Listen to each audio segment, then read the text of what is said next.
Naalala ko nung nakausap namin kayo ni Manong Ted dito po sa programa, nabanggit nyo noon sa amin Opo, na sure na yung magiging fare increase. Katapos ito nga po, naglabas opo. na ng desisyon ng DOTR kahapon ng sinasabi, suspendido muna po yung fare hike for jeepneys. Ano po ba ang Opo. explanation dito, attorney?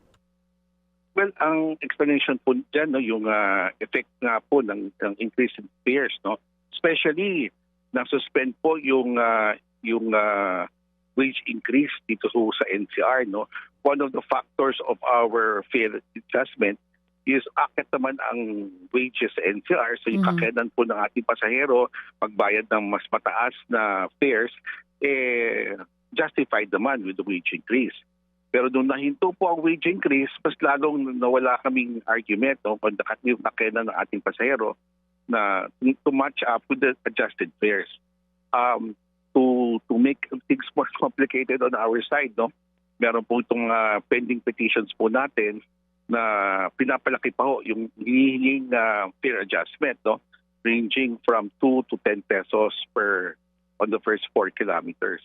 So ini-incorporate na po rin natin itong hearing na to. Kasi ang hirap po kung mag-fare increase na ngayon, tapos the results of the current petitions being heard, mag-a-adjust na naman. So medyo komplikado po yun eh. Magkakagulo. Maganda sana kung mag-i-increase, isang increase na lang. So yun po ang naging rason kung bakit. For the moment, ongoing discussions pa naman yan, hindi yan saradong diskusyon. Depende po sa laro ng presyo ng crudo. Kung kinakailangan magtaas ng pamasahe, that's still on the table po for being discussed right now. Oo, pareho po ito, both jeepneys and buses, kumbaga on hold, and then pagpatuloy nyo pa pong pag-uusapan kung sakali mang magkakaroon ng pagtaas soon. Opo. So kaya in the meantime nga po, itong mga interventions na pinapasok just to help out the transport sector habang pinag-uusapan yung issue ng fare increase. Oo. I guess it's not a question kung justified ba ang fare increase. It's more of napapanahon ba iakyat ngayon given yung mga gastusin rin ng ating mga commuters. Oh, and malaking factor nga po ng pinagbasihan ng desisyon ng DOTR is yung pong adjustment sa Wage sweldo ng atin pong Opo. mga manggagawa. Pero paano nyo po yun babalansehin? Although may mga grupo na nag-halt po ng kanilang kumbaga rally, no, o protesta next week, pero yung isang Opo. grupo which is Manivela, and I think meron pang other groups, ang patuloy pa rin po yung kanilang protesta. Ang sinasabi po kasi ng karamihan sa kanila, hindi nila kailangan nito pong subsidy for fuel. Ang kailangan daw po ay yung fare increase. Ano pong tugon nyo doon? Opo, nakikita man natin ang punto nila, a fare increase is more permanent than the subsidies, no? It's just a question of timing. Kasi po ang hirap naman na tinanggal natin yung wage increase sa ating mga mananakay, tapos tataasan pa natin yung gastusin po nila, no? Parang double whammy po ba? So meron naman tayo mga other incentives na pwedeng ibigay, other assistance, na kahit paano makakatulong po sa ating mga operators at drivers. Pero para hindi na po siguro sila, ayoko namang sabihin na wag na masyado umasa. Sabi nyo naman po kasi may ongoing discussions pa. Gaano pa po katagal yan bago talaga desisyonan at sintensyahan kung magkakaroon pa o hindi na? Because right now, the word used is suspended. Opo, alam mo ko sa akin, ang critical, yung wage increase eh. Kasi nga, that has been one of the cornerstone arguments po namin, yung umakyat ng 85 pesos ang wage dito sa Metro Manila. So, to my mind, depende po ang laro dyan. No? Kung ma-relieve ang TRO, then it would again bring back our justifications, no? Na ibigay na kagad ang fare increase.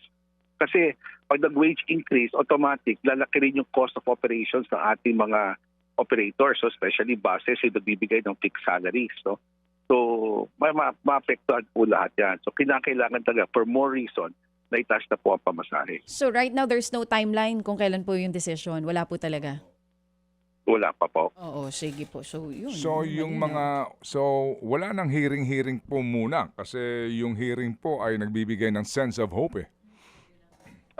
Kasi itong hinihilingan po natin ngayon, iba naman ang mga hinihingi ng petisyon, no? We are mandated to hear it kasi iba yung rates na gusto nila.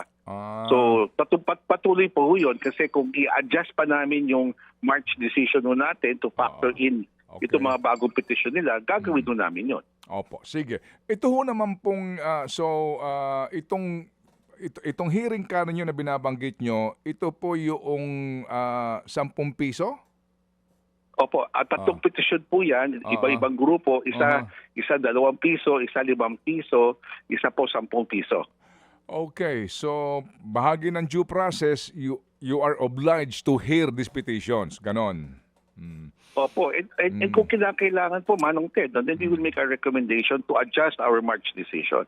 Mga kapatid, patuloy po kayong tumutok sa 105.9 True FM para sa totoong balita, impormasyon, music and entertainment. Mag-subscribe sa aming YouTube channel at podcast at sundan nyo kami sa Facebook, Instagram, X at TikTok sa True Network PH. Bisitahin din po ang aming official website, truefm.ph. At panoorin din kami sa True TV Signal, Channel 19. Kami po ang 105.9 True FM. Laging true sa'yo, kapatid.